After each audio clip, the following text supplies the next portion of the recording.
उत्तराखंड के उत्तरकाशी में मुसलमानों के पलायन पर भले ही मेन स्ट्रीम मीडिया यानी कि गोदी मीडिया भगवा गुंडों के साथ उनके समर्थन में खबरों को चला रहा हो, पर विदेशी मीडिया उत्तरकाशी के मुसलमानों के पलायन को लेकर के जम करके मोदी सरकार की धज्जियां उड़ा रहा है।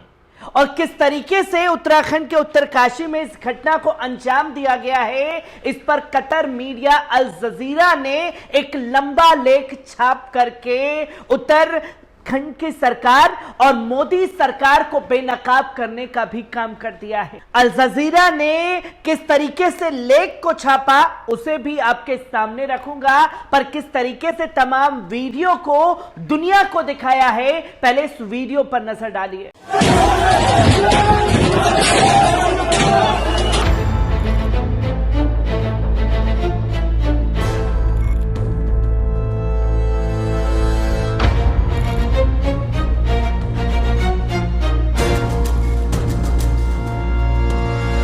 आपने देखा कि किस तरीके से अल जजीरा ने जो मुस्लिम दुकानों के ऊपर हिंदूवादी संगठनों द्वारा हमला किया गया उसको दुनिया के सामने रख दिया है। और भले ही गोदी मीडिया इन वीडियो को लेकर के ये दिखा रहा हो कि लव जिहाद करने वाले मुसलमानों के ऊपर हिंदूवादी संगठनों की बड़ी कार्रवाई, पर ये हिंदूवादी संगठनों की जो बड़ी कार्रवाई बता रहे हैं उसे दुनिया भर की मीडिया भगवा आतंक करार दे रही है। और इन भगवा आतंकियों के काले कारनामे के काले चिट्ठे को किस तरीके से अल जजीरा ने छापा है, एक बारीकी से इस रिपोर्ट पर नजर डालते हैं।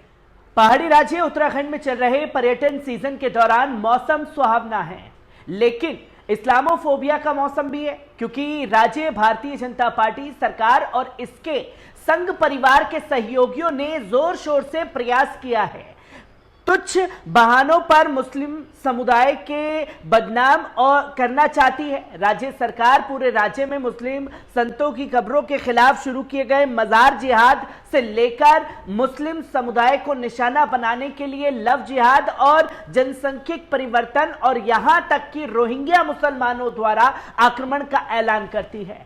आए दिन कोई ना कोई बवाल इसी तर्ज पर हो जाता है। पौड़ी गढ़वाल में एक भाजपा नेता की बेटी की आपसी सहमति से मुस्लिम लड़के से शादी ने भी हिंदू दक्षिणपंथियों को लव जिहाद का रोना रोने और 28 मई को होने वाली शादी को रद्द कर दिया था।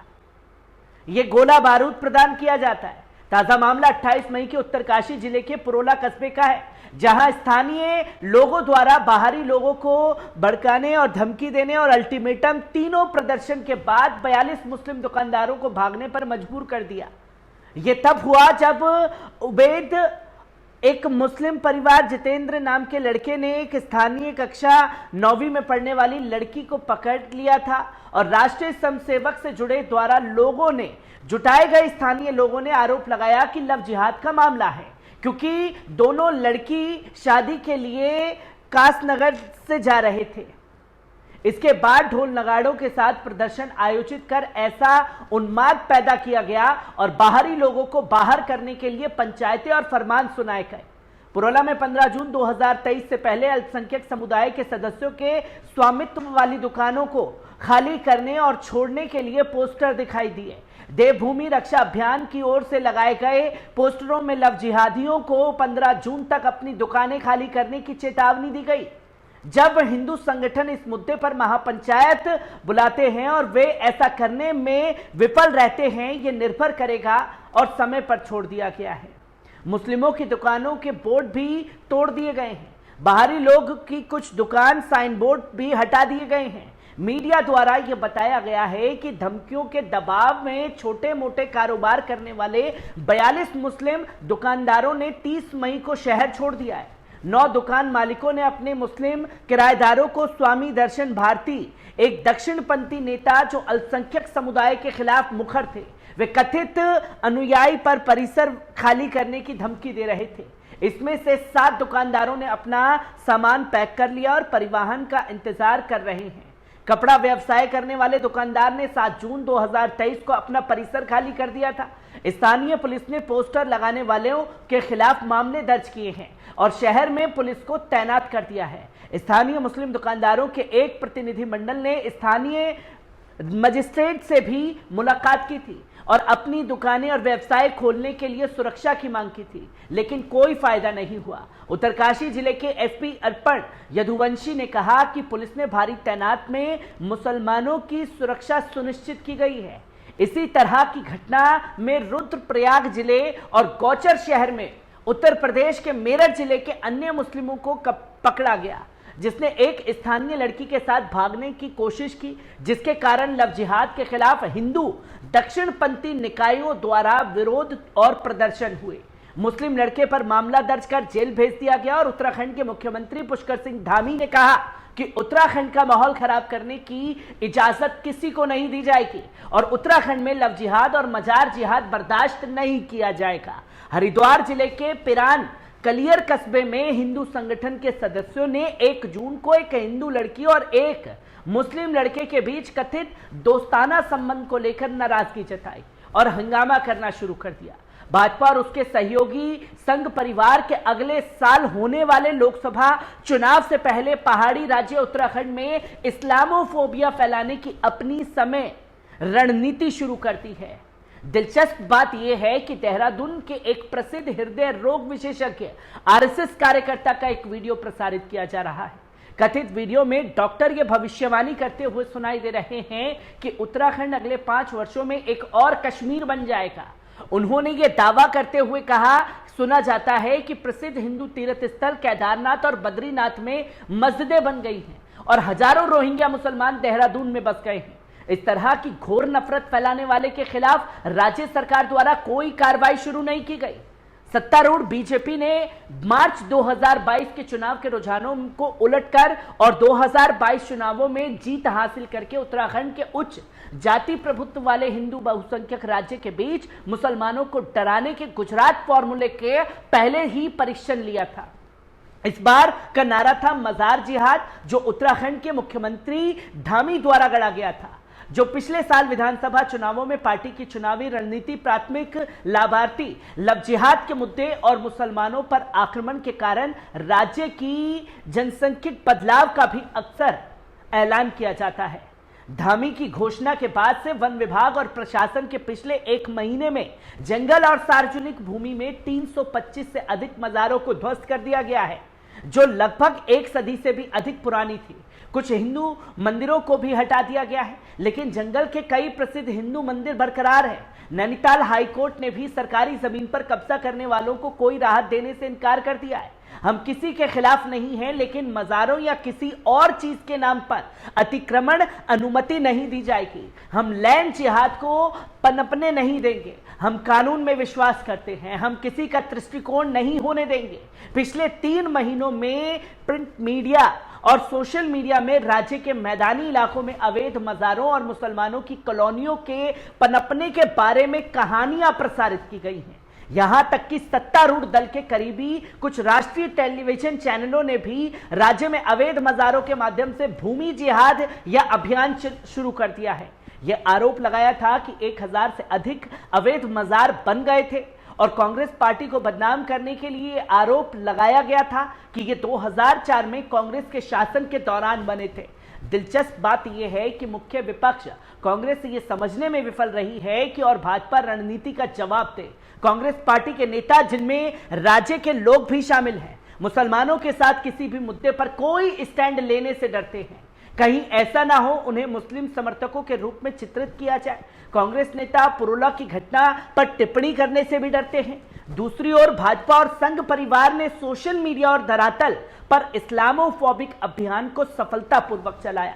मुख्य विपक्षी कांग्रेस में किसी ने भी मुख्यमंत्री धामी द्वारा अवैध मजारों और मदरसों को हरी झंडी दिखाने के आरोप के बारे में सवाल नहीं पूछा। कांग्रेस के किसी भी व्यक्ति ने यह नहीं पूछा था, क्योंकि मार्च 2017 से भाजपा राज्य में शासन कर रही है। अवैध मजार क्यों बने?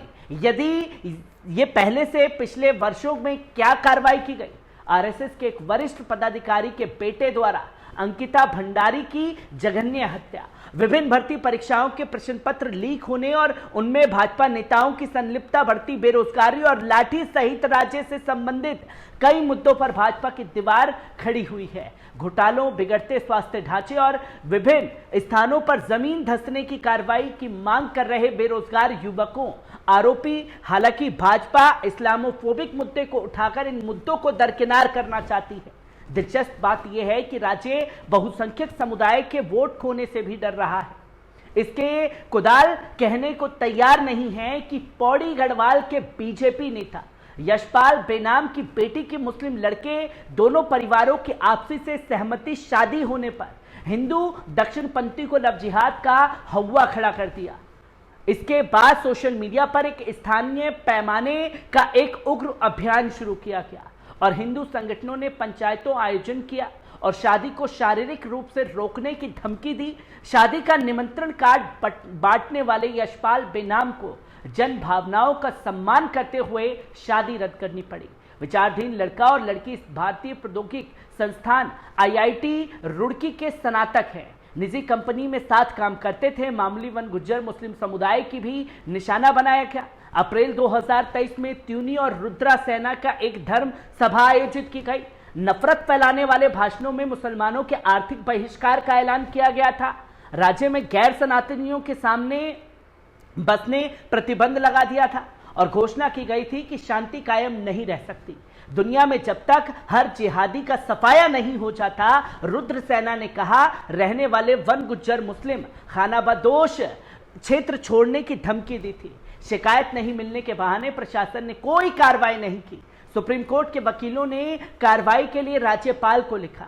इससे पहले भी दिसंबर 2001 में हरिद्वार धर्म संसद में भड़काऊ भाषणों के बाद सुप्रीम कोर्ट के दखल के बाद ही पुलिस केस दर्ज किए गए। ईद के त्योहार के दौरान सांस्कृतिक कार्यक्रम आयोजित करने के लिए देहरादून के एक स्कूल को भी निशाना बनाया गया। दक्षिणपंथी सदस्यों के स्कूल पर धर्मांतरण के आरोप लगाकर स्कूल प्रबंधन को परेशान किया गया। मुसलमान स्कूल नहीं चलाते। मुख्यमंत्री धामी ने मजार जिहाद और लव जिहाद के मुद्दे को उठाने के अलावा यह भी घोषणा की कि राज्य जल्द ही देश में सामान्य नागरिक संहिता लागू करने वालों का पहला राज्य होगा, जिसके लिए पिछले दिनों देहरादून में एक समिति जन सुनवाई कर रहा है। सत्तारूढ़ भाजपा 2022 विधानसभा चुनावों में पहाड़ी राज्य उत्तराखंड में सत्ता में वापसी कर एक रिकॉर्ड बनाया, जिसमें राज्य गठन के बाद 5 साल बाद वैकल्पिक रूप से कांग्रेस पार्टी के साथ साझा करने का मिथक तोड़ा गया था। पार्टी ने 47 सीटें जीतकर एक अच्छी जीत हासिल की थी। भले ही सत्ता विरोधी लहर और गैर प्रदर्शन के कारण दीवार पर अपनी पीठ ठोक ली थी, लेकिन परिणाम स्वरूप पिछले साल कुछ महीनों के भीतर अपने 3 मुख्यमंत्रियों को बदल दिया है।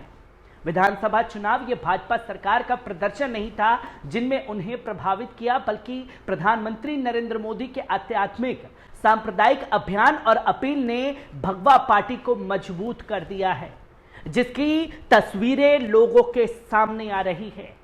और जो बातें हमारा गोदी मीडिया कहने से कतरा रहा है कि इन घटनाओं का जिम्मेदार कौन है, वहां कतर मीडिया खुल करके इन घटनाओं का जिम्मेदार देश के प्रधानमंत्री को बता रहा है और इसके साथ साथ राज्य के मुख्यमंत्री को इसका अहम दोषी करार दे रहा है। और जब तक ये दोनों लोग ठोस कदम नहीं उठाते तो पुलिस प्रशासन भी भगवा गुंडों के समर्थन में खुलकर मैदान में उतरा हुआ है, क्योंकि क्या कार्रवाई इन भगवा गुंडों के ऊपर बीते कुछ सालों में हुई है ये भी लोगों के सामने है। हर एक तस्वीर से आपको रूबरू कराता रहूंगा। दीजिए इजाजत, शुक्रिया।